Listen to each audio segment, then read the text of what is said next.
Hey, Control, it's Jeremy.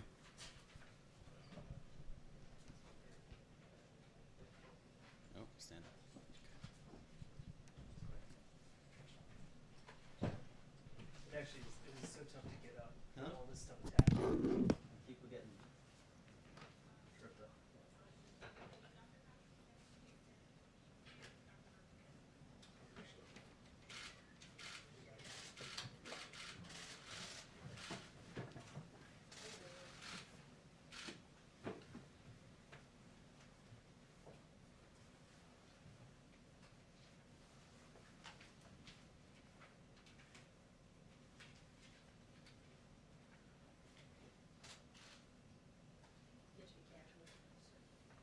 You're good, John, you're good. No comment.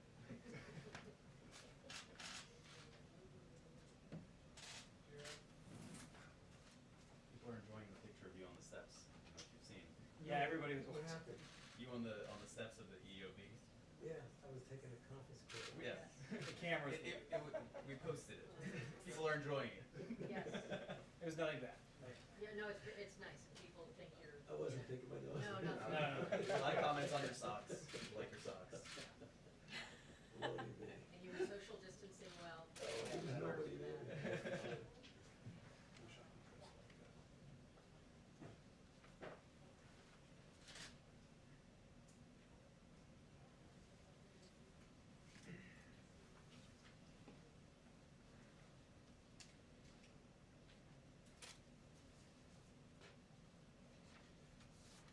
So really get outside, that be able to actually work on the steps outside. It's a nice day too. Beautiful day.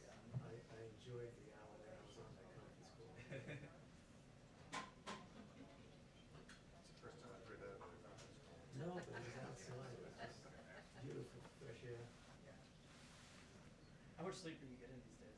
Is it 3 hours, 4 hours? I was getting 3 or 4, but my wife completely put a stop to it and said, you're gonna kill yourself, so I'm up to 5 and 6 and. Yeah, so I'm doing it makes a that. big difference. It really does, those extra 2 hours is like everything in the world. The country wants you to sleep. Yeah, please sleep. Get your rest. Give me up.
Okay, thank you very much, everybody. All these people have been working very, very hard today, I'll tell you. For a long time, they've been working. But before I begin, I want to express our nation's well wishes to Prime Minister Boris Johnson as he wages his own personal fight with the virus. All Americans are praying for him. He's a friend of mine. He's a great gentleman and a great leader. And he's, as you know, he was brought to the hospital today. But I'm hopeful and sure that he's going to be fine. He's a strong man, strong person. Today, every patriotic American heart beats in solidarity with the incredible people of New York and New Jersey. They've really become a very hot zone, but some very good things are happening. In New York, the first time where the deaths were less from the previous day. That's the first drop so far, so maybe that's a good sign. It could be. And the hospital levels are starting to perhaps decrease. It's been very short, but perhaps decrease. So we wish Governor Cuomo and all of the people in New York great, and New Jersey, your governor's doing a great job. He's doing a great job in New Jersey. They got hit very hard. I just want to say that the full power of the American government and American enterprise, it really is. This is an all-out military operation that we've waged, and especially over the last number of weeks. 50 states and territories have now been approved for major disaster declarations, which is very unusual. Thanks to the Army Corps of Engineers, New York City's Javits Center is now one of the largest hospitals in the United States. It's designated for treatment of the virus, patients, and staffed by hundreds of federal medical personnel deployed from 2 Army hospital units, and they're doing a great job. This was something that we didn't expect to do, but they needed help in New York, and we sent federal troops. Not only troops, we also sent a lot of very talented doctors, nurses, first responders. People are now running Javits. Also, as you know, the USNS Comfort, which is in New York, there's been a lot of publicity about that coming in, and all that was not supposed to be for the virus at all under any circumstances. But it looks like more and more we're going to be using it for that. So we'll see. That was supposed to be for people having other medical problems. But it's very interesting because there are virtually no cars on the road, no motorcycles on the road, no anything on the road. Things that would normally be taken care of, we don't see anymore. So we haven't seen that in a long time. It's perhaps a positive. But the ship is ready, and if it has to, if we need it for the virus, we will be using it for that. They'd prefer not, for obvious reasons, but if for any reason they need it, it's ready, willing and able. We have the best doctors, the best military leaders, and the best logistics professionals anywhere in the world, and we're orchestrating a massive federal response, unlike anything our country has ever seen or done. We've never done anything like this. And more we're using our medical people because of the fact that jurisdictions, states, in particular, New York, New Jersey, the Connecticut area, Long Island now has become a hot spot, part of New York. We're sending a lot of things, a lot of supplies, and now we're sending personnel where it's needed, military personnel. As of Tuesday, we'll have deployed over 3,000 military and public health professionals to New York, New Jersey, Connecticut, and other parts of our country. 3,000, and that number's going up. And we hope we're seeing a leveling off in the hottest spots of them all. So we'll see. You'll be seeing that over the next few days. Let's see what happens. But we're prepared. In the last 7 days, FEMA has airlifted critical supplies and protective equipment from every corner of Earth. They're coming from all over the planet, including from within the United States where the equipment isn't as necessary. Since last Sunday, cargo planes have delivered almost, listen to this, 300 million gloves, almost 8 million masks, and 3 million gowns, and many more fully loaded cargo planes are right now on the way. 3 big ones landed today. And these supplies are being distributed directly to the hospitals and healthcare providers all across the nation, so that massive amount of material that we're getting in is being delivered all over the country. Tomorrow, we'll deliver an additional 600,000 N95 masks to New York City to take care of the needs of the public hospital system. It was a request of Mayor de Blasio. We've been working great with Mayor de Blasio, getting him a lot of stuff. He's working very hard, I can tell you that. And we're working really very hard with New York City and with New York State. And at the request of Congressman Lee Zeldin out in Long Island, we will also be delivering another 200,000 N95 masks to Suffolk County, where they need it very badly. So we're getting that out on an emergency basis. Should be there tomorrow. We'll also be deploying millions of N95 masks to other locations that Admiral Polovchak will detail shortly. The Admiral will be up in just a couple of minutes. Over the last 24 hours, FEMA has delivered an additional 500 ventilators to New Jersey, 500. And again, the governor has been very thankful. We're working very hard with New Jersey, including building hospitals. We've also sent an additional 200 ventilators to Louisiana, definite hotspot, 300 to Michigan, working very well, I think, with the governor. Amazingly, 600 will be going or have gone to Illinois. And I mean, there's a governor, I hear him complaining all the time. Pritzker, I hear him, he's always complaining, and yet I just said, give me a list of a couple of the things we've done in Illinois. And we're building a 2,500 bed hospital in McCormick Place. That's the big convention center in Chicago. And we're helping to staff it, and probably will end up staffing it because he's not able to do what you're supposed to be able to do as a governor. He has not performed well. And we're also sending 100 ventilators to Massachusetts. So we have 600 to Illinois, we have 100 to Massachusetts, we have 300 to Michigan, we have 200 to Louisiana, we have 500 ventilators, 500 going to New Jersey. And this is being done by FEMA, being delivered by FEMA. And it's some job. Just think of that when you think about 500 ventilators. A ventilator is a big deal. We're also establishing a federal medical station in the Washington, D.C. area to help Washington, D.C., and working very closely with the mayor and everybody in Washington, D.C. At the same time, Governor Inslee, we appreciate this, of Washington State has returned 400 ventilators, which can now be deployed elsewhere in our country.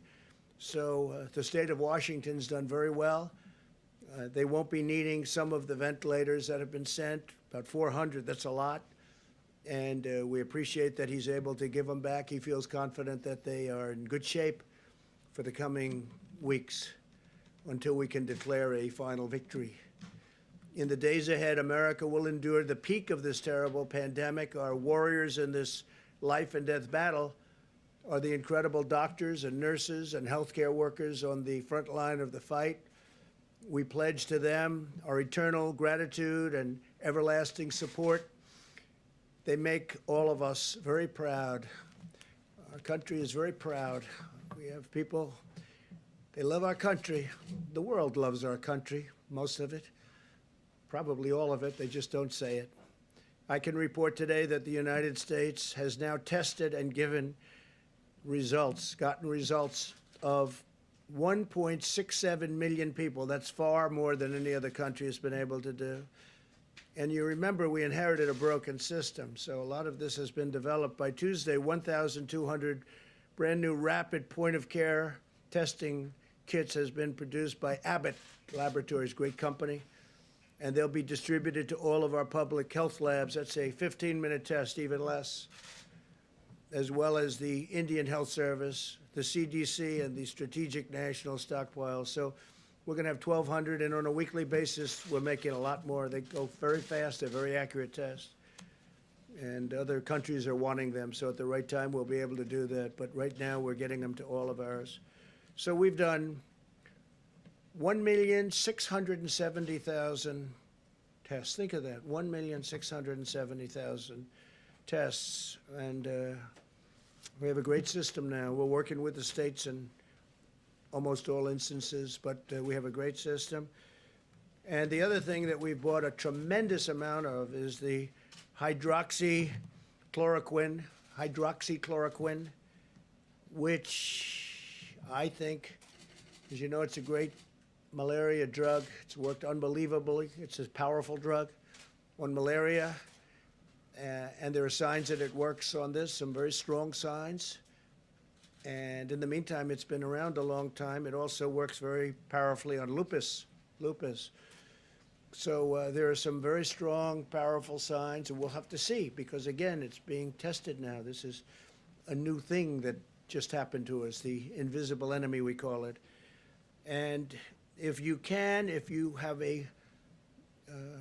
no signs of heart problems, the azithromycin, which will kill certain things that you don't want living within your body. It's a powerful drug. If you don't have a problem, a heart problem, we would say, let your doctor think about it. But as a combination, I think they're going to be, I think there's two things that should be looked at very strongly. Now, we have purchased and we have stockpiled 29 million pills of the hydroxychloroquine, 29 million. A lot of drugstores have them by prescription, and also, and they're not expensive. We're sending them to various labs, our military, we're sending them to the hospitals, we're sending them all over. I just think it's something, you know, the expression, I've used it for certain reasons. What do you have to lose? What do you have to lose? And a lot of people are saying that when, and are taking it, if you're a doctor, a nurse, a first responder, a medical person going into hospitals, they say taking it before the fact is good, but what do you have to lose? They say take it. I'm not looking at it one way or the other, but we want to get out of this. If it does work, it would be a shame if we didn't do it early. But we have some very good signs. So that's hydroxychloroquine and azithromycin. And again, you have to go through your medical people, get the approval. But I've seen things that I sort of like. So what do I know? I'm not a doctor. I'm not a doctor, but I have common sense. The FDA feels good about it. They've, as you know, they've approved it. They gave it a rapid approval. And the reason, because it's been out there for a long time, and they know the side effects, and they also know the potential. So based on that, we have sent it throughout the country. We have it stockpiled, about 29 million doses. 29 million doses. So we have a lot of it. We hope it works. Driven by the goal of the brightest minds in science. We have the brightest minds in science, but we're driven by the goal of getting rid of this plague, getting rid of this scourge, getting rid of this virus. These brilliant minds are working on the most effective antiviral therapies and vaccines. We are working very, very hard. I have met many of the doctors that are doing it. These are doctors that are working so hard on vanquishing the virus. We strongly recommend staying at home, practicing vigorous hygiene and maintaining social distance, so you're just not going to catch it. It's the most effective weapon in this war.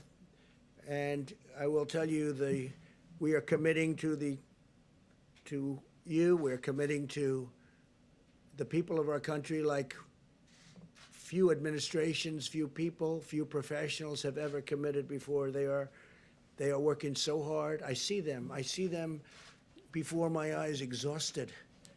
People that I'm dealing with every day, exhausted. They haven't left their offices, they haven't left their hospitals. We meet with them, we see them, and tremendous strides have been made. I think the vaccines, we'll have a report on that, but the vaccines, working together with other countries. We're also working with other countries, many other countries, and we all want everyone else to be first. We're very happy, but we are very far down the line on vaccines. We'll see how that all works. Johnson & Johnson's doing a great job, working very hard.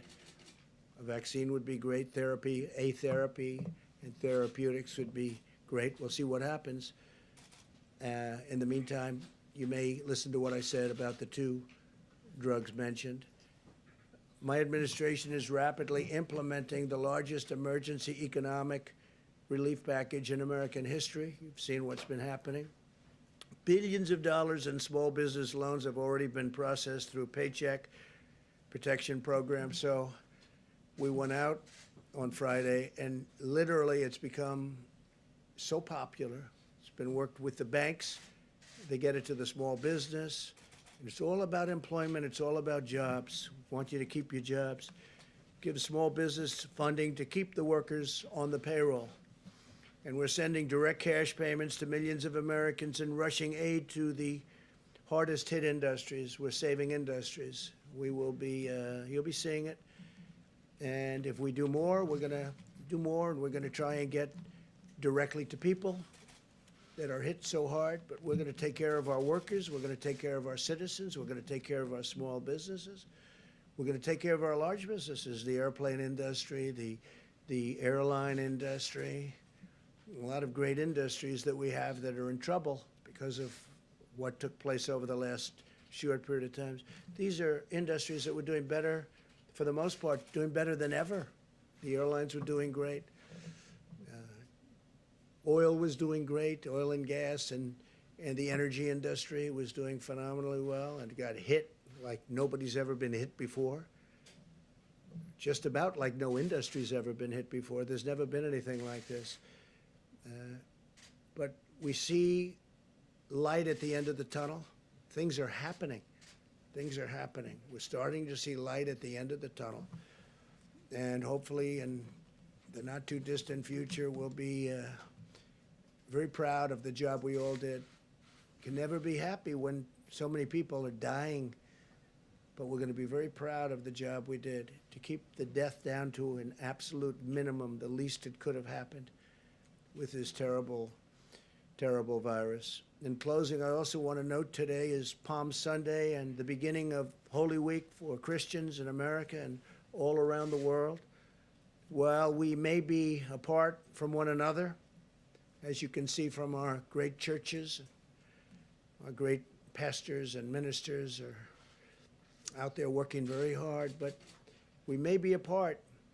We can use this time to turn to reflection and prayer and our own personal relationship with God.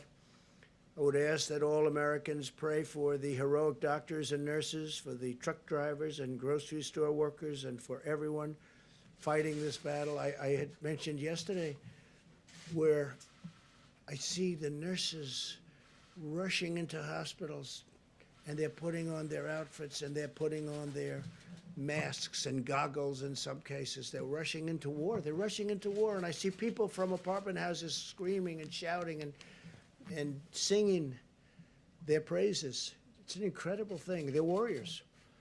These doctors and nurses, they're running into buildings, and they're literally putting it on as the doors are opening. They're putting all their stuff in, running inside. And they're running inside to tremendous danger. Tremendous danger. But most of all, I'd like to ask for your prayers for the families who have lost loved ones. Ask God to comfort them in their hour of grief. It's a great hour of grief for our nation, for the world. This morning, I was talking 151. For 4 days, I said 151.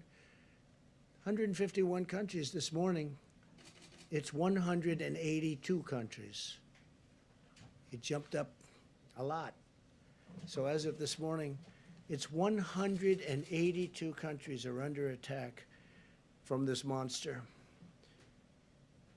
With the faith of our families and the spirit of our people and the grace of our God, we will endure, we will overcome, we will prevail. We have learned so much. We will be stronger than ever. And I just want to thank everybody. I want to thank the incredible professionals on the task force also. We had a big meeting today. We were calls all day long to so many different people.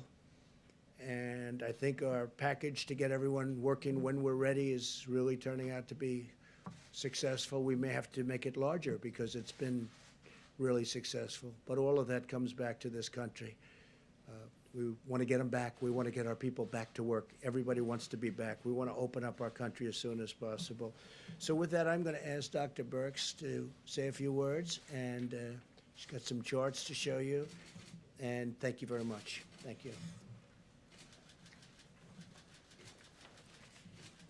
Thank you, Mr. President. As you can see from the hopeful signs in Italy and Spain, where we see finally new cases and deaths declining, it's giving us hope of what our future could be. We wanted to give you an update on where all of the states were. We're looking at this as states normalized per 100,000 citizens. It looks very similar to last week. We wanted to update you. We've been covering throughout the week the states that were moving on this map. You can see very clearly where New York is as a state, although this is very much still centered in the New York metro area. New Jersey is the orange line. The green line is Louisiana. That's followed by Massachusetts, and then Connecticut and Michigan are together in those lines towards the bottom. And then, of course, Washington, D.C. is now visible on this map, which was not visible before. And the yellow line towards the bottom is Washington State. Next slide, please. So this just summarizes all of the states we're tracking very closely at the county level. So we're tracing and tracking not only the epidemic at the state level, but understanding what's happening in county by county with new cases and, of course, also the deaths. We're also triangulating that with all of the laboratory data, and just to tell you how we're kind of doing that. For New York, which you can see at the top, their serology is now about 36% positive. They were in the 40s. So day over day, their percent positive is finally starting to decline. New Jersey's is increasing, however. They're now up to 42% of the specimens that come to the laboratory are positive. Louisiana, 25%, Massachusetts, 20%, Connecticut and Michigan, 20%, District of Columbia, 15%, Washington, 8%, and then Illinois, Colorado are at about 16%. Pennsylvania, which is also new to the graphic, is at about 12%. Next slide, please. So if we could go back one, I'm sorry, we go back one slide, one more. All of the states here, those are 38 of the states. 38 of our states have less than 50 cases per 100,000. They are testing. Their laboratory results are consistent with that. Their seropositivity rate for their laboratories are less than 5%. So this is how we're tracking and triangulating both case reporting, mortality or fatalities, and also triangulating that with the laboratory. The New York metro area, New Jersey, Louisiana, and a series, and Washington State have all tested at a rate greater than Italy and Spain. I know many of you were tracking that. Remember, many of us, we pushed out a lot of those assays at the beginning over the last 2 to 3 weeks, and I want to just thank Admiral Giroir and HHS, who's been working very closely to make sure that the states that were having an outbreak had access to all of their assays. Next slide, please.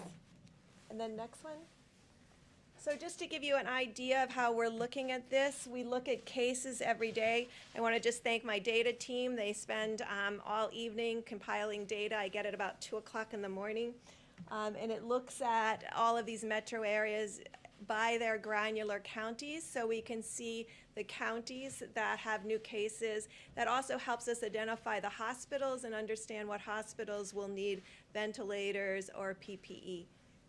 So this is the Detroit area. It's Oakland and Detroit, Wayne County. Next slide. We also track mortality. It gives us insight into how many clients are in the ICU and need care. We want to make sure that we're meeting the needs both on cases and really appreciating the frontline healthcare workers that are really saving many people's lives. Next slide. This just gives you an idea from New Orleans. We are now also tracking St. John the Baptist Parish also, but this was New Orleans and Jefferson County, and really tracking those on a case-by-case basis to look for changes over time. And next slide is their mortality. And you can see it's starting to stabilize. So this is how we've been tracking and tracing the epidemic as it moves through states and counties and communities. But as we started, we just wanted to note again, we do see hopeful signs in Spain and Italy. They have completed nearly 4 weeks of mitigation with people really doing social distancing, staying at home, ensuring they were washing their hands. If they have to go out to the grocery store, they're extraordinarily careful. They send one person from the family.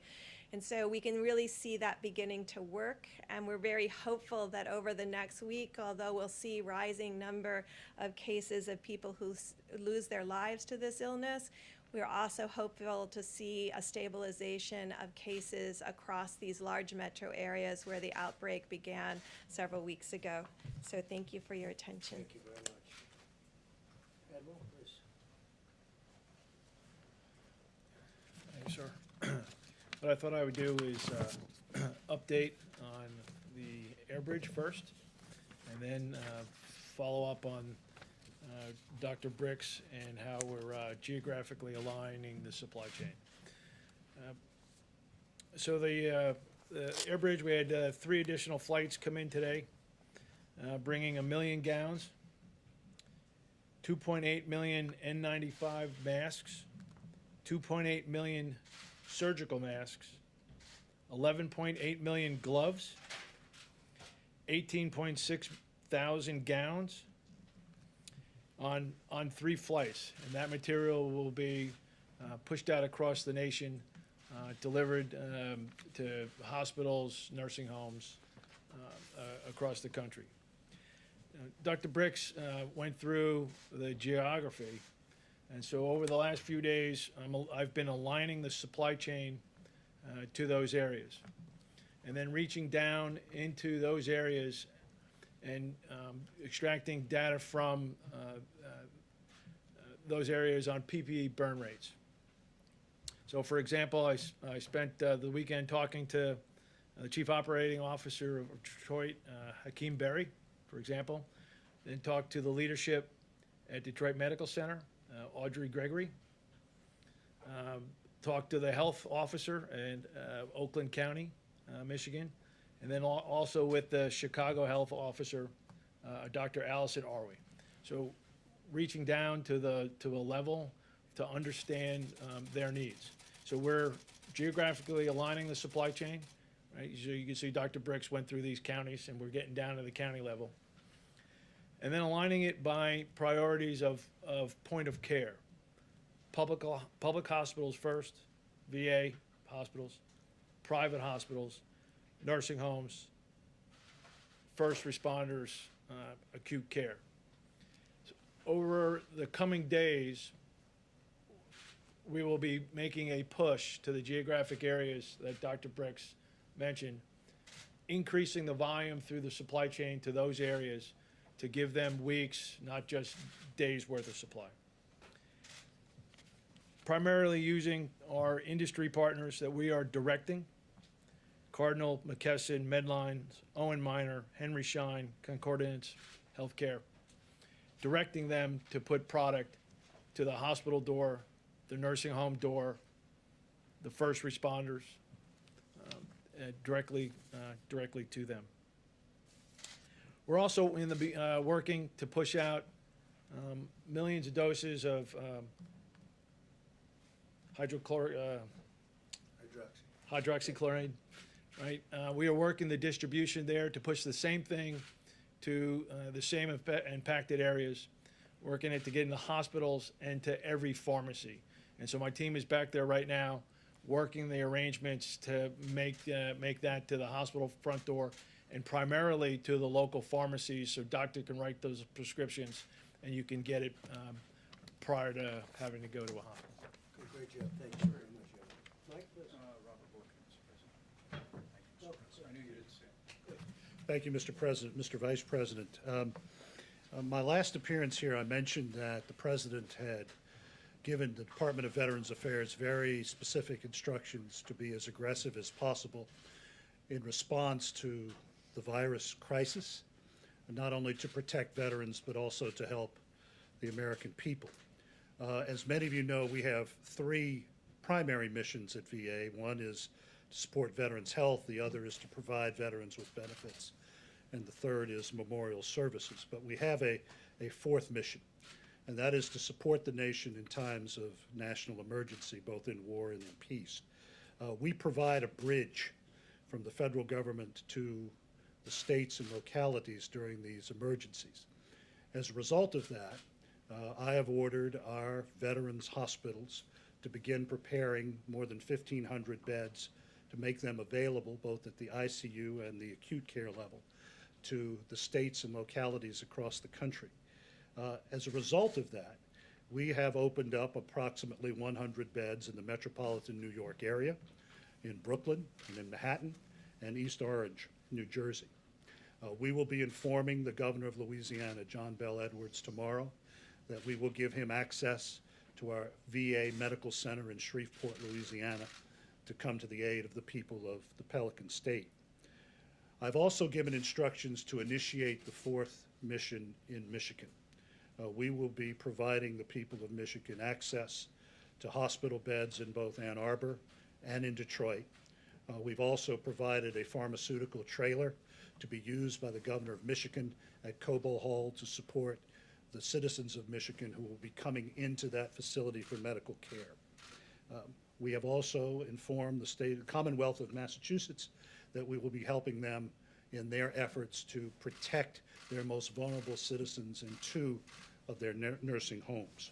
So, in accord with the President's instructions, the 400,000 men and women of the Department of Veterans Affairs are in this fight. We are in the fight not only for the 9.5 million veterans who are part of our service, but we are in the fight for the people of the United States. Thank you. Thank you. Thank you, Mr. President. And you all have just heard from several members of the President's White House Coronavirus Task Force, and we are truly blessed to have the kind of leadership that we have,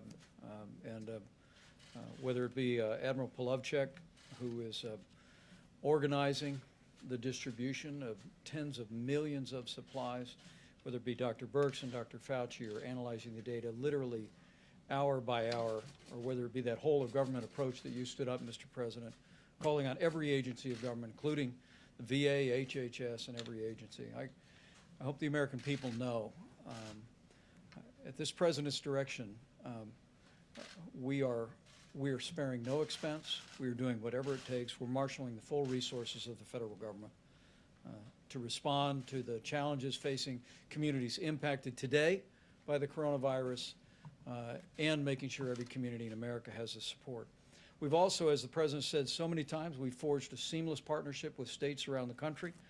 As the President just reflected, by this Tuesday, with another 840 military medical personnel arriving in New York City, there will be some 3,000 Department of Defense and HHS personnel on the ground to supplement and to provide relief to healthcare workers, really at the epicenter of the coronavirus in the New York City area. And you just heard the VA is opening up bed space. In New Jersey, I spoke at the President's urging today with Governor Murphy. 500 ventilators announced today being built on the supplies that we have already provided. We were able to coordinate with him to extend all federal coordination on testing in New Jersey through May the 30th, if the need is there, and also opening up VA beds. I spoke with Governor John Bel Edwards in Louisiana, and was encouraged to hear from him that, as you heard Dr. Birx say, that new cases were down slightly. In fact, we're seeing a trend of some leveling among all of the governors I spoke to today. And I know what the Secretary of the VA just announced about opening up VA facilities has been a priority for Governor Edwards, but I assured him we're going to continue to send resources and supplies and personnel to support their health care. In Michigan today, I spoke to both Governor Gretchen Whitmer and Mayor Mike Duggan of the city of Detroit. Governor Whitmer and I spoke about a new program in Detroit that will make hydroxychloroquine available for 3,000 patients through the Henry Ford Hospital. They'll be tracking in a formal study the results of that. But at the president's urging, I assured her that we're more than prepared to make hydroxychloroquine broadly available to pharmacies and doctors' offices across the Detroit area as they deem appropriate. I also heard from Mayor Mike Duggan, as I told you, Mr. President, and he was so grateful to the FDA, not only for approving the Henry Ford Hospital test that will be exploring hydroxychloroquine, but also for the rapid approval of the 15-minute test. In fact, Mayor Duggan told me that he was able to use the 15-minute test this weekend to test 150 first responders who had been sidelined because they'd been exposed to the coronavirus. They all got the 15-minute test. They're all back in the line of duty, and the mayor couldn't have been more grateful. In Illinois, I spoke with Governor J.B. Pritzker as well as Mayor Lori Lightfoot of Chicago. As you just heard, not only have we sent 600 ventilators to the state of Illinois, but I assured the governor, I assured the mayor that while the principal focus that we have in the next several days is on the rising cases in the greater New York City area and Louisiana, that Michigan and Illinois are in the forefront of our thinking, and at the president's direction, we're going to make sure the people of Illinois, people of Michigan have the resources, equipment, and support that they need. The governor did express great appreciation for the fact that our Army Corps of Engineers had constructed 500 beds at McCormick Place, and before the end of this week would construct another 2,500 beds for an overflow healthcare facility in Chicago. In fact, Mr. President, Mayor Lightfoot told me that the Army Corps was just outstanding in the job that they had been doing in constructing that extra bed space. As I close, let me just express, as the President did, our profound appreciation for Governor Kate Brown and Governor Jay Inslee. The state of Oregon and the state of Washington are leading by example. Oregon sent 140 ventilators to New York City. They looked at their circumstances and concluded that they could spare those at the point of the need. And because of the low and steady numbers in Washington State and in California, Governor Inslee today announced that they were sending 400 ventilators back to the strategic national stockpile, and those will be deployed at the point of the need. You know, not only are California and Washington State low and steady, but frankly, as I talk to governors and mayors today, I want to say to the American people that we are beginning to see the glimmers of progress. The experts will tell me not to jump to any conclusions, and I'm not, but like your president, I'm an optimistic person and I'm hopeful. And the truth is we're starting to see cases and most importantly losses and hospitalizations begin to stabilize. But make no mistake about it, I want to say to the American people, if that holds, if that's happening, it's because of what all of you are doing. It's because the American people are putting into practice the coronavirus guidelines for America. You're listening to your state and local officials. You're practicing social distancing. You're using drive-thrus instead of going into restaurants. And so on behalf of your president and all of us, working really at every level, I just want to say thank you, America. Thank you for responding.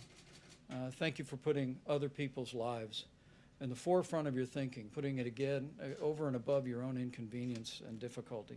Because of your efforts, there is, as the President just said, light at the end of the tunnel. And I'm absolutely convinced with the continued cooperation, patience, persistence, and prayers of the American people, we'll get through this. And we'll get through this a lot sooner than we first thought it would take. Thank you. Mike, very much. Thank you. Mr. President. Go ahead. Yeah, Mr. President, if we could start with the Admiral, if that's right for you, sir. I want to ask you about the air gap flights, sir. There were the two flights that came through, the three flights, where did they come from, sir? They came from Asia. Asia, okay. And then you were mentioning all these supplies being dropped off, the masks, the gowns, the hydroxychloroquine. How are you guys making sure that there's not a run on these products? You know, you drop them off at Hospital A and then people just don't rush and go grab every mask, gown. And then a question for you, sir, after that. And so it's going to the loading dock, and there's an invoice.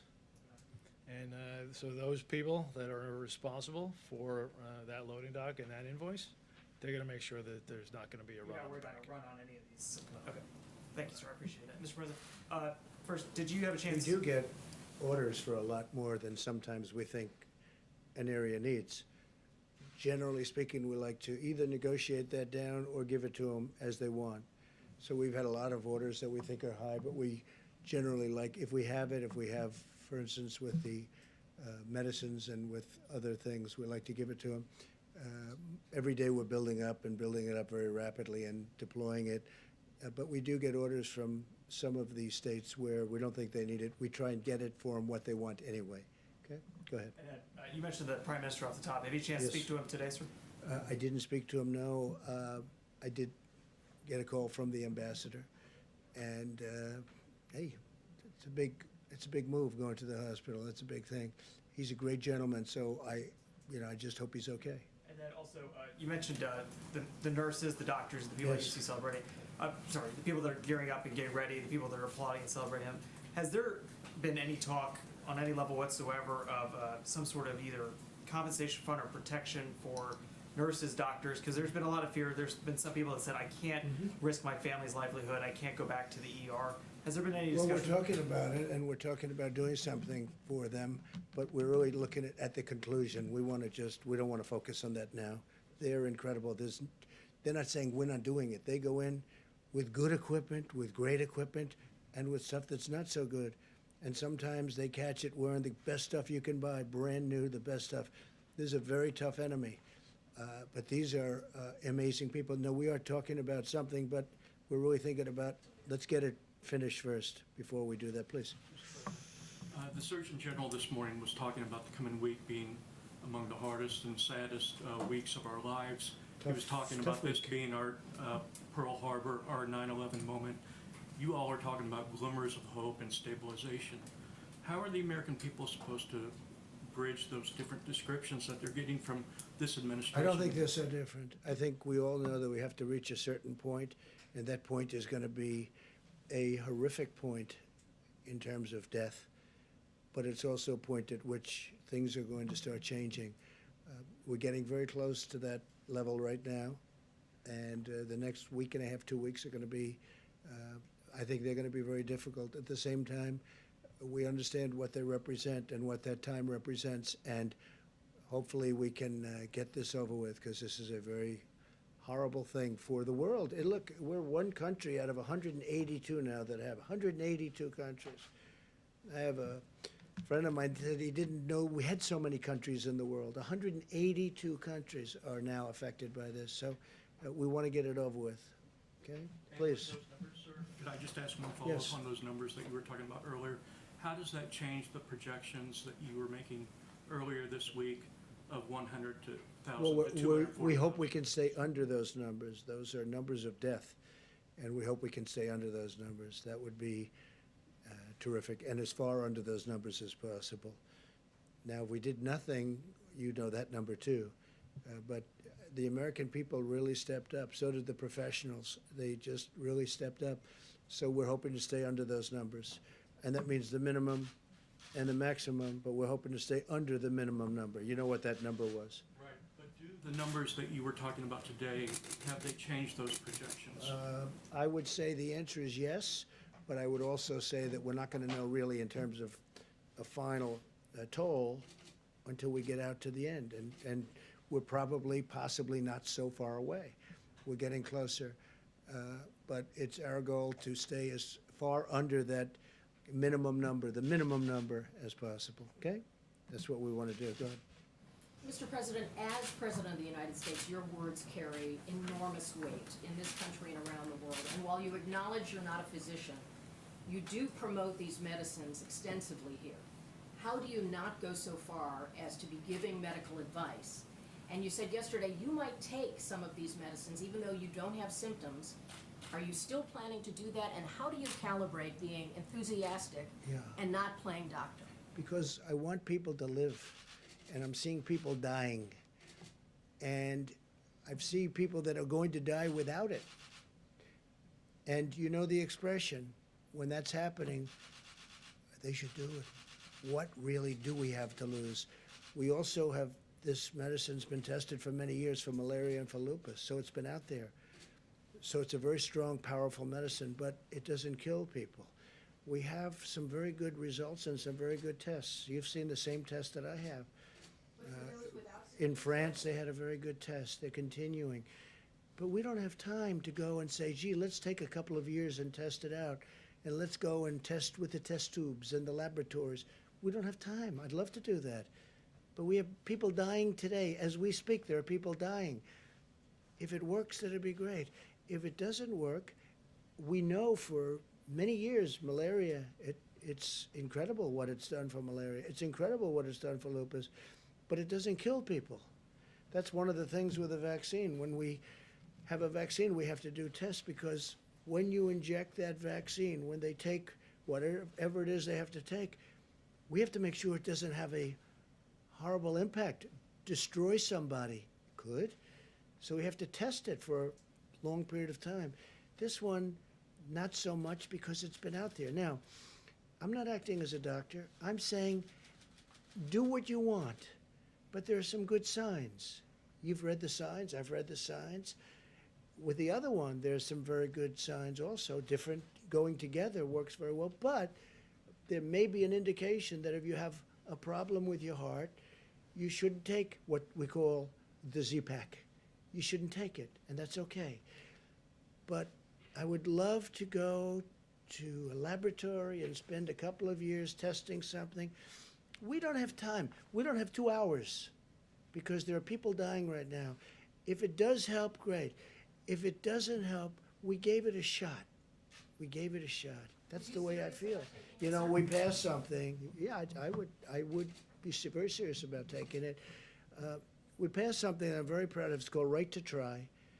For 45, 50 years they've been trying it. It makes so much sense. We have the greatest doctors and labs and lab technicians, greatest medicines, the greatest minds in the world. Everybody admits it. And when we're close to having something, or when we have something that tests incredibly well, you couldn't use it for years, because they would take years and years to test. So with the help of also Democrats, I got it bipartisan, but they've been trying to get this passed for decades. You know that. It's called Right to Try. So a person would be diagnosed terminally ill from something. And in the old days, meaning before a year ago, they would say, do you think I could try this pill, this whatever, this medicine that's testing so well? No, you can't do that. You can't do that under no circumstances. They'd leave for Asia. They'd leave for Europe. They'd leave for, if they had money. If they had no money, they'd go home and die with no hope. We got a thing called Right to Try. If somebody's very ill, terminally ill, they're going to die. And it was very complex. It wasn't as easy as it sounds, because there were huge liability problems. The drug companies didn't want to do it because they didn't want it on test results, because these are very sick people, so they didn't want to bring down their test results. The insurance companies had tremendous problems. I got everybody in the room. I said, look, we'll sign a waiver. The person taking it will say, we're not going to sue. The family's not going to sue the drug company, not going to sue the insurance company, not going to sue the state, the city, or the federal government, okay? It's called exculpation, and we got it done. It's a very simple agreement. I don't know why nobody ever thought of it, but they never thought of it. I did, and we got it done. Now we have Right to Try, which is actually, in my opinion, much more difficult than what we're talking about here. But if there's a medicine or something, a possible cure or something that's looking good, and somebody has something that's they're going to die or they're very sick, they take it. And you know, we've had some unbelievable results. Unbelievable results. And it also gives the people hope. Yes, please. Mr. President, but the doctors who are treating coronavirus patients, they have the medical expertise to determine whether or not they should prescribe hydroxychloroquine. And many of them And do. there are already clinical trials in place Sure. looking at hydroxychloroquine. Sure. So They should be why finished in not- about a year. Why not just let the science speak for itself? Why are you promoting this drug? I'm not. I'm just You saying, come very out here- simply, I'm not at all. I'm not. Look, you know what I'm trying to do? I'm Well, trying you to save come out here lives. every day, right, sir, talking about the benefits of I hydroxychloroquine. want them to try it, and it may work and it may not work. But if it doesn't work, it's nothing lost by doing it, nothing. Because we know long-term what I want to save lives. And I don't want it to be in a lab for the next year and a half as people are dying all over the It's already place. out there. Doctors are already able to prescribe it off That's label, right. right? All I'm doing So what is do you saying. accomplish? Well, I'll tell you what I accomplished. We bought massive amounts of it, 29 million doses of it. We have it coming from all of the labs. We're actually now doing it here because in case it does work, we want to have it. And we've given it to drugstores. We're sending it all over. FEMA's doing it. We're doing it through different channels, many different channels, including the companies that make it. It's a very special thing. Now, it may not work, in which case, hey, it didn't work. And it may work, in which case it's going to save a lot of lives. Now, a lot of people say if the people walking in prior to getting it, if they take it, it has a profound effect. Well, maybe it doesn't, maybe it doesn't. I don't want to wait a year and a half to find out. And only CNN would ask that question. Fake news. Go ahead. Sir, I had one for Bunch you of on oil, but fakers. first I was hoping to ask Dr. Birx a question. The president just said that, based on the most recent data, that you've seen some change in the projection. I'm wondering if you could, you obviously have a week's more worth of data since the sort of 100,000 to 240,000 potential death figures that you gave us last week. So I'm wondering, with all the caveats that this is sort of based on continuing social distancing and that we might see, if one city pops, things could change dramatically. What are the sort of range that you're now looking at in terms of total death impact?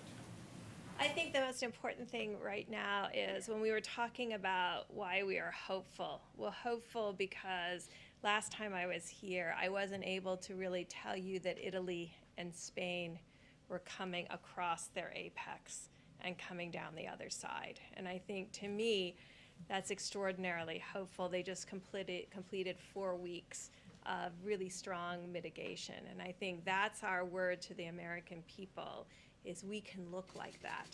2 other countries look like that now. 2 other countries with a very similar experience to our experience, with higher case numbers and higher mortality. So that's what the promise is. The promise is, if we do this, we could potentially be better. Now, Dr. Fauci and I today got another update from another independent modeler, and the numbers came in close to that 100,000 number again. But we believe, Dr. Fauci and I, that if every American follows the guidelines, 6 feet, washing hands, not social gathering, that will have an even greater impact. And the other side of the equation certainly is our remarkable healthcare providers, our respiratory therapists, our laboratory technicians, our nurses and doctors. They're saving lives every day. And so that changes the number too. I also think that Dr. Fauci and Dr. Birx are very impressed with the American people.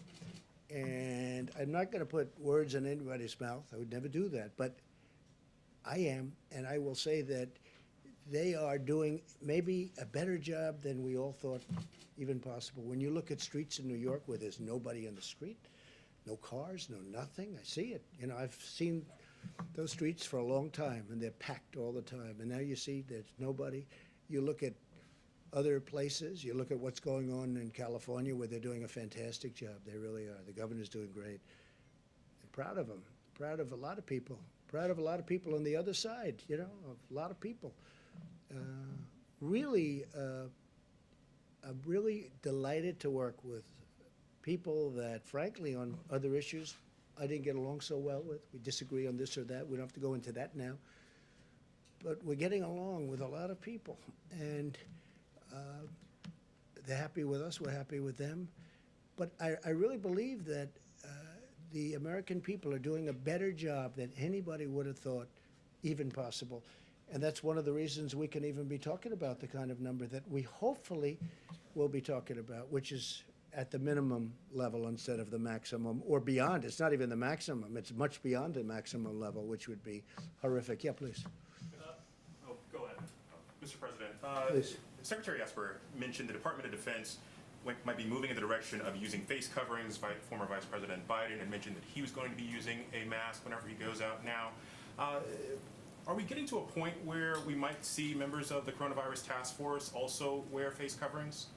Well, it was voluntary as I saw it yesterday, and certainly if they'd want to, I would encourage it. I would have absolutely no problem with that if they wanted. We had a long meeting today. There's good separation, but the task force meets, and I would certainly have absolutely no problem if they wanted to. I think, frankly, it's something, at least for a period of time, where it might be advisable, and it's advisory. And we'll see what happens. Yes, please. Thank you, Mr. President. On Project Airbridge, we've seen reports that Chinese shipments of testing kits and PPE have turned out to be faulty to some capacity. We obviously don't have oversight. Not here. No, not here. No, but to Spain in particular. You've seen in Spain, and you've seen it different. They're not sending faulty things to us. So we're not concerned that any of the No, PPE we test we're it. We importing look is at it. effective. We check it out. Please. So, one of the things we're doing to prevent that is using those 6 companies that are the ones in the major supply chain.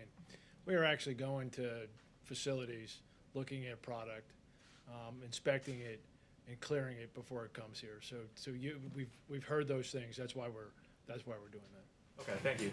A follow-up for the doctors, if And we're possible. also sending it to from other locations. Right. And when it comes to the ventilators, which are very complex, we have now under construction literally thousands of ventilators. But so far, I think our projections on ventilators have been right. They've been correct. Did you have something for who? Well, for yourself and for Dr. Birx and Dr. Fauci, if they want to take a crack at it. Some of the models that you guys are using, the IHME model in particular, has been very accurate when it comes to projecting deaths over the last couple of days. But there's a couple of other metrics that they seem to be pretty far off on, specifically hospital beds. Are you guys, happy with the models you're currently using? Is there any need to adjust those? Well, it's turning out that we need less hospital beds. Right. That's what you're talking But about. And that's what we may have models, but we've been sort of saying that. In New York, we were saying, we think you're going to need less. Now, let's hope that continues. But right now, I heard Governor Cuomo this morning, and he was saying less hospital beds, also less death. That was a very big thing. First time, less death today than yesterday, right? That's a big thing. But also less hospital beds. That means less patients, because basically it's less patients. And we were saying that. And it also means less ventilators. So there's a lot of not a very positive things happening. Okay, please. Thank you, sir. With Prime Minister Johnson hospitalized, Yes. I noticed a few minutes ago you were standing right next to Vice President Pence. Are you considering staying away from each other just to make sure that we have continuity of government in the executive branch? We have this tiny platform, and I'd love it to be wider. You're staying away from each other. Mike, you were tested? Yes, sir. Okay, like recently, so was I a couple of days ago. You keep interacting with We are, groups of we people. are, here we are on this platform. And, but I get next to him, I don't breathe. I'm only kidding. We are sometimes forced into positions that I'd rather be away, but it's you're all looking for questions. Mike's a very big part of this. I am. It's very difficult maintaining like this distance on this little area. I just wanted to ask really quickly, under what circumstances you would consider leveling tariffs on imports of oil to the United States? Well, if the oil price stays the way it is because of people that really want to see it go up. When I say we want to save a great industry, and we built a great industry in this country. If they don't get along, I would do that. Yeah, I would do tariffs, very substantial tariffs, because we're independent now. We have our own oil. And if I did the tariffs, we essentially would be saying we don't want foreign oil. We don't want any foreign oil. We're just going to use our oil. And that would help to save an industry. And, you know, it's become a tremendous job producer. And it's great to be independent. We're independent. Our energy is now independent. We produce more oil and gas than anybody else, than any other country. And that all took place over the very recent time. Now, in the meantime, I'm seeing $91 cents a gallon out on the road. Okay, a lot of people are happy. I see very inexpensive jet fuel. We're trying to save the airline industry, but I want to save our great energy industry, and that's what we're doing. Yeah, so I would absolutely do that. And what we'll do, price will still be very low, but what we'll do is we'll save, and very importantly, we'll save tens of thousands of jobs. One of the other things we're doing is having oil shipped to our strategic oil reserves, okay? And, you know, we're buying it for the right price, and we're shipping it. In some cases, we're storing it for nothing. They're there. We're filling up our reserves with this very inexpensive oil. Nobody thought they'd ever see a price. This is like from the 1950s, where they had big dollars, okay? So, no, I would use tariffs if I had to. I don't think I'm going to have to, because Russia doesn't benefit by having this, and Saudi Arabia doesn't benefit by having. Oil and gas are their major sources of income. So it's obviously very bad for them. But we have an industry that's a very important industry, and it's really formed beautifully. It was the virus that killed it, because what happened is it's down 40% from the day this happened, 40%. Otherwise, it would be doing phenomenally well. So that's it, yeah. Mr. President, can we get an idea of timeline for those people that are waiting for the stimulus checks, how many more days they may have to wait? And then Speaker Pelosi today, or I think last night, said in the next bill that they would like to see additional stimulus checks made. Have you guys thrown around an amount of how much money? No, but I like the concept of it. I think it's good. We're talking about a different way of doing it, but I like the concept. I like the concept of infrastructure. Our country has to be rebuilt. They spend all this money in the Middle East, $8 trillion. We're up to now $8 trillion in the Middle East. We got to rebuild our country, okay? We have to rebuild our roads and our schools, our bridges. We have to rebuild our country. So I like an infrastructure bill. I also like money going directly to people. It's not their fault that this happened. And I do think this, especially the faster we can get it open, our country. Can you believe we're talking about our country, getting our country open? The faster we get it open, the bigger the boom, the bigger the rocket ship going up. I think it has a chance to go really quickly, relatively quickly. I'd like to see very quickly, but we'll see. But part of the stimulus and part of what we're doing, that will help it. And the nice part is we're paying practically zero interest rates. You know, we're paying very little. It's one of the reasons I like the infrastructure bill, because we're borrowing, we have a strong dollar. And the advantage to a strong dollar is everybody wants to invest in this country. They all want to buy our dollar. On the direct payments, sir, just in terms of timeline, are we talking still 2 weeks? Are we talking 10 days? I think so, yeah, from what I'm hearing, that, yeah, a couple of weeks, that's what I'm hearing, yeah. Please. Sir, I wanted to follow up on the hydroxy question. Thanks for the numbers. Has there been any tension with the medical staff on that? Are they in agreement with Yeah, we discussed it with the staff. We discussed it with FDA. Well, FDA approved it, so, you know, which is another point. I mean, it's been approved by FDA, which is very important. If it wasn't approved by FDA, then I couldn't do this. But FDA has approved it, the hydroxy. And also, if this turns out not to work, are hospitals and doctors going to be exculpatory from the federal government under the right to try? No, we'll see if it works. No, it's not gonna hurt people. It can help them, but it's not gonna hurt them. That's the beauty of it, you see? It can help them, but it's not gonna hurt them. What do you have to lose? Okay, question, yeah, in the back, please? Yeah, obviously we know anyone can spread the disease, all right, unwittingly. Right. So why even not have a few businesses open? Why not just shut everything down? There are grocery stores that are open, fast food places. Why even take a little chance? Just shut it all We're down gonna for have temporarily. we'll answer that question later. All I can say is that right now, things are looking really good, and opening up with a bang will be a great thing, and there's nobody gonna be happier than me. Please, go ahead. Just to follow up on your comments about the ventilators, Yeah. the IHME model suggests that 32,000 ventilators will be required by the peak in mid-April. GM is not expected to have ventilators ready before 32,000 will be what? required across the country. In GM, addition to the ones that we've already sent? just in Don't forget, we have almost 10,000, a little more than 9,000 right now. and those are ready to rock should we need them. And we had to keep it, you understand that flexibility, so that if we need them in New York, which we might not, if we need them, but they're ready to move. We're already military, it's a military operation. We are ready to move. They'll be moved immediately into whatever section of the country we need. Would you like to answer that, brother? Yes, sir. So, correct, FEMA's working on a plan to be able to move ventilators. So, for example, the DoD gave another 500 ventilators. They're on the move, being staged at Fort Dix to be able to rapidly deploy them to locations.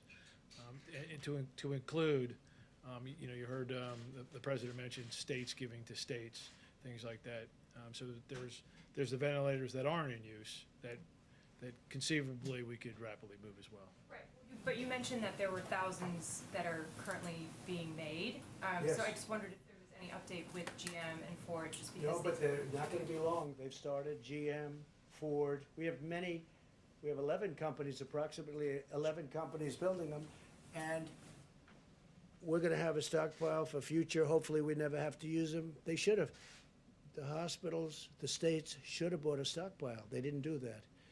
So we've made up for it. But if we have extras, other countries need them. I mean, you see, UK needs them badly, France needs them badly, Italy needs them badly. They need them. So it's complicated. It's a big piece of equipment. It's expensive. And we'll be able to help other countries after we take care of our needs. Yes, please, go ahead. Yeah, thank you, sir. On infrastructure spending, as you have I remarked. actually chose you, but that's I'm okay. sorry. Let him go. That's all right. Go ahead. On infrastructure, you've remarked about how empty the roads are. Is there any way to speed up infrastructure? I mean, the Beltway in Washington, it takes forever to do any road repairs because of all the No, I traffic. know, and because they don't do construction techniques that work and that are better. I mean, I see a highway, and which is what I do. I do construction, what I did. I see a highway. That's good, but it's got a bad top. And it's got a big base, concrete base underneath. And I'll see them come in. I don't want to say where, but I could tell you, I could give you plenty of examples. And they rip the hell out of it. They take out the base. They take out everything. Now they pour a new base that isn't as good, isn't as deep, isn't as thick. The concrete base was fantastic. The footing, it takes forever. Wait a minute. It takes forever. And instead of scraping out the asphalt or whatever may be the top, scraping it off and putting the new asphalt down, putting the new median in, they could have done it. And then they open the highway and it starts to crack. The reason is because it hasn't been set. And they spend 10, 15, 20 times more money than they have to. I never believe when I watch these people doing highways and doing roadways and doing work, how they take the most expensive solution and the bottom line, the job itself is far worse. What I'm getting at is taking advantage of the fact that so many people are staying at home, not on the roads. Is there a way to do it more cheaply? But hopefully they're not going to be staying at home for long. Hopefully this will be out and we're not going to have that kind of time. If we have that kind of time, we made a big mistake. Please, go ahead. How many rapid tests has the federal government already deployed across the country, and which regions have received those tests? Who has that information? You want, go ahead, Mike. The 15-minute test has really been a breakthrough. I reflected on the progress that they've made in Detroit to put first responders back on duty with the Abbott Laboratories test. Abbott Laboratories started last Tuesday producing about 50,000 tests a day. And there's, I'm informed that there are about 18,000 of these machines already all across the country. I mean, they're actually the same machines that you use to get a strep test quickly when you go to the doctor. But now Abbott is surging these new 15-minute coronavirus tests out to healthcare professionals and healthcare facilities around the country. In addition, as the president said, FEMA has purchased 1,200 of these devices. We're distributing them to all 50 states and the Indian healthcare system. And then we'll be distributing the tests. Dr. Birx, is there anything to add further on that? Okay, further. They've already received these tests? Let me ask Admiral Polovchik about the 1,200 devices. I didn't hear the question. Have they received the 1,200 or what's the timetable? I believe they're on the shelf at Abbott, a good majority of them. Tuesday they go out. Right, yes, sir. So I don't have the exact numbers. I think there is some manufacturing in there, but They go out on large Tuesday. balance of them are on the shelf. Mr. President? Some have gone out, by the way, but the big bulk of them go out on Tuesday. Yeah, please. Sir, in some of these previous briefings, you referred to the federal government as the backup. Today, there's definitely a different approach here, I think, with No. the distribution. You know, the sense of it in listening to your presentation today is that you are embracing taking a leader role for distribution. Is Well, there a change? No, there's not a change, but we're supposed to be the backup. But like in Illinois, the governor couldn't do his job. So we had to help him. We're sending 600 ventilators. We're building a hospital in McCormick Place. We're doing, so we have some people that we're not able to do. We have other people that needed a little help. We had, in New York, we had to give a lot of help, but we've worked very well with Governor Cuomo and with Mayor de Blasio. But no, we are meant to be the backup, but we've taken on a much bigger role than that, and that's okay. I have no objection to it. Now, in some cases, it's worked so well where they're actually now seeing, they think they're over the big problem, and they're actually calling us and they're saying, you can take your equipment back now. But we're really deployed as a backup, but I feel we're much more than that. They've done a much better job. I will say this, I don't think that the people that have represented this country, the federal government, whether it's the admiral and the generals and all of the people that we call to the fore, they're heroes for what they've done. What they've been able to do in a short period of time, they took a system that was broken, just like we did the military. Our military was broken. Our military was depleted. It was broken, and we've rebuilt our military. We've rebuilt this whole system, too. And in a way, Kelly, I appreciate your question because, you know, you're hearing all of the things that we're, the millions of masks, the hundreds of thousands of gowns, and they're surgical, you know, they're protective gowns at the highest level. We're getting it to the various states. And most of the governors are very happy. Now, a lot of times, you know, it's politics. Maybe I do the same thing, I don't know, but they'll try and act not so happy. I will tell you, when I speak to them or when Vice President speaks to them, they're singing the praises of all of these people. So I always take umbrage when somebody says something about what we've done. Now, to do this should have taken, to do what we've been able to do and to build it to a level, should have taken a year, should have taken 2 years. They did it in a matter of weeks, and we're helping states. No, it's them.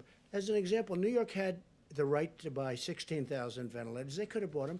They didn't. I understand why they didn't. It was a very expensive purchase, you know, very expensive, and that's a lot, 16,000. And they chose to do something else with their money. I understand that. The problem is when something like this comes along, which you don't expect. Look, 1917, that's a long time ago. Perhaps 100 million people died. That's a long time ago. So people don't think it's going to happen. I would have frankly, I mean, did anybody in this room think a thing like this could happen? But it happened. And we built up a force. This is a military operation, as it turned out. It really is, with FEMA, with the Army Corps of Engineers. I mean, Army Corps of Engineers, and you were very gracious on that point. The Army Corps of Engineers building 2,500 units of beds and everything else. Now, and then Governor Cuomo called, and he wanted it to go COVID, meaning for the problem. And we said, well, it wasn't supposed to be that way, but we want to get it done. And we moved military personnel, so now military personnel are operating it. And I'll tell you what's good. It hasn't been very full. That's a good thing, not a bad thing. It hasn't been. Now, maybe over the next week something will happen, but it hasn't been. But we have, because it's better than the other alternative where we run out. But they built actually 2,900 beds. And we have, also we built 4 medical centers in New York. We built 4 hospitals, 4 medical centers, and a lot more than that. It's such an honor to have done it. But the people that did it are amazing, and they have to be appreciated by the states. Not me. They don't have to appreciate me at all. I don't care about me. They have to appreciate the generals, the admirals, the doctors, the nurses. I mean, we're bringing now 3,000 people in that are medical professionals that are coming from all over the country to help New York City, help New York State, and help many other places. I just think it's incredible what they've done, and I don't think that they've been appreciated. Me, you can forget about. Me, you can forget. Yeah, I actually mean it. They have to be appreciated. Go in the back, please. That you see in the lights at the end of the tunnel. And yesterday you said... I do. Yeah, I see sure. light at the end of the tunnel. If I Yeah, didn't, yes. I would not be very thrilled with what we've done. No, I see light at the end of the tunnel. I think indications are some of the numbers coming out today. I think, we had a very good meeting today. We're seeing things that we don't even report because we think it's too early to report. No, I think, we're seeing things happen that are very good. And we also know, all of us, including the medical professionals, that we have to open our country up. We have to get going. We have to open our country up. No country was designed for this. Will you close it? We're in the midst of the greatest economic boom in history for any country. Our country had the greatest economic boom in history. We had the most people working that we've ever had, almost 160 million people. And then from 160 million, they want nobody to leave their house. You use the term cold turkey, right? That's called cold turkey. A country's not designed, this country is not designed for that. We have to get our country back. And I think it's going to come back, and I hope it's going to come back very quickly.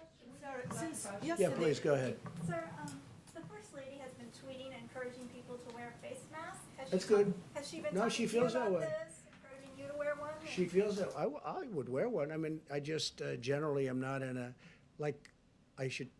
would you like me to wear one right now and answering your question? That would be a little awkward, I guess. But no, I mean, I would wear one if I thought it was important. She likes the idea of wearing it. Yeah, she does. A lot of people do. Again, it's a recommendation, and I understand that recommendation, and I'm okay with it. What about your family in New York? Are they going to be wearing them? Are you encouraging them to wear them? Wouldn't be surprised. Can we hear from Dr. Fauci, Mr. President? Sure. What would you like to know? If we're going into this most difficult of times, how can the American people sort of emotionally prepare for that? And while the president is talking and is eager to see the country reopen, how do we balance the mitigating factors that still need to take place before we get to that point? Doctor.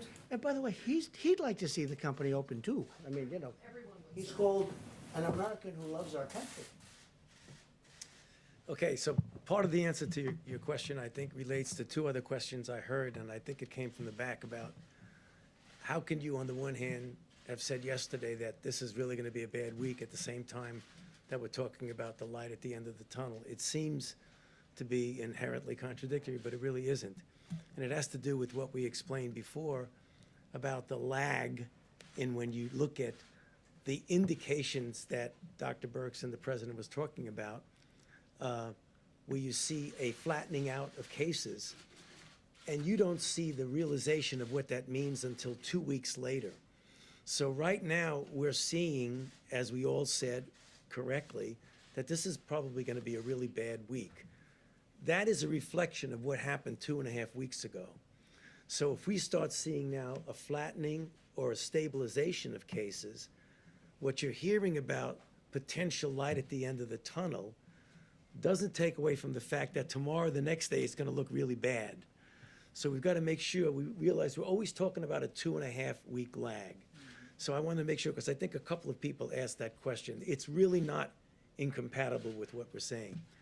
Now, with regard to what do we tell the American people, what we've been telling them all along, that the only tool but the best tool we have is mitigation.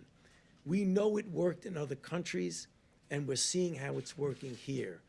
So if we really want to make sure that we don't have these kinds of rebounds that we're worried about, it's mitigation, mitigation, mitigation. That's the answer. When new cities and new states come on the chart, Yeah. what's the message for people in those places that have not been the focus? It's the same thing. It's mitigation, mitigation, mitigation. In fact, is the famous vice president chart is that this is the minimal of what we should be doing. Everyone should be doing that. And everything on here one way or the other, points to physical separation. Whether it's no crowds, whether it's 6 feet, whether it's staying away from theaters and restaurants or what have you. And churches and places of work. Exactly, exactly. Doctor, are you worried at all about people becoming complacent though? Are you worried, I mean, because a couple of days of this, I think people are about ready to go nuts staying in their house. And I'm just curious, are you worried at all that after, 7 days from now, people are gonna say, look, I gave it my best shot, but I gotta get out? I mean. I wouldn't say I'm worried about it because I don't think it's going to happen. I mean, from what I've seen, and I mentioned it the other day, my own experience, is that people really understand the responsibility that they have for themselves, for their family, and for the country. So this is about all of us. This isn't just about us. Because if everybody does their part, you are going to not have those kind of rebounds that we're worried about. Dr. Fauci, how many additional asymptomatic cases do you think there are currently in the United States? There's 330,000 more confirmed cases. How many asymptomatic, given what we've learned? We don't know, and even among us, good friends that we are, we differ about that. I mean, it's somewhere between 25 and 50%. Yeah, in other words, about the people that are out there, yeah. And trust me, that is a estimate. I don't have any scientific data yet to say that. When we'll get the scientific data? When we get those antibody tests out there and we really know what the penetrance is, then we can answer the questions in a scientifically sound way. Right now, we're just guessing. And we've made great progress with the antibody testing, fantastic progress. And would you also weigh in on this issue of hydroxychloroquine? What do you think about this, and what is the medical evidence? That question? Yeah. Well, Maybe 15. 15 times. You don't have to ask the question. He's your medical expert, correct? He's answered that question 15 times. Dr. Fauci, why are you not wearing a face mask? What do you mean? Why am I not wearing a face mask now? Okay, there are a couple of reasons. One of them is that in fact, the major reason to wear a face mask is to protect you from infecting you. I had my test yesterday and it's negative. Okay. That's a very good answer. All right, I think that really could be it. That was I love that answer, especially on the face mask. I thought it was very good. Go ahead. Sir, on the equipment issue, records show that federal agencies did not begin. Oh, stop it. Who are did you not with? begin By the way, who are you the with? Associated Who are Press, you sir. with? The Associated Press. Agencies did begin That's bulk another beautiful- purchases that's of another beautiful- respirators and Are you ready? masks Are you until ready? mid-March. Let me just answer your question, because I know exactly, same question you ask all the time. Ready? They have done an It's unbelievable first time I've job asked this, in sir. delivering for the Associated Press, which is, not so great. Not like it used to be. The people that you're looking at, FEMA, the military, what they've done is a miracle. What they've done is a miracle in getting all of this stuff. What they've done for states is incredible. And you should be thanking them for what they've done, not always asking wise guy questions. Thank you very much, everybody. Thank you.